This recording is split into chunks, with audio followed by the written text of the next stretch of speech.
শয়তান আল্লাহকে চ্যালেঞ্জ দিয়েছিল, আল্লাহ আপনি তো জান্নাতে ঢোকাতে পারবেন না, এতগুলো জান্নাত কেন বানালেন? জাহান্নাম আরো বেশি হলে ভালো হতো। আল্লাহ বললেন কেন?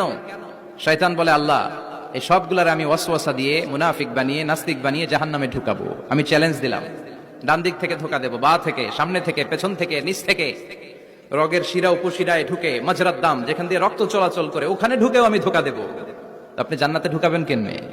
আল্লাহ বললেন তুমি আমারও চ্যালেঞ্জ দাও, এত বড় সাহস? আমি তো সব রাজার বড় রাজা, মহারাজা। চিৎকার করে বলেন ঠিক কিনা?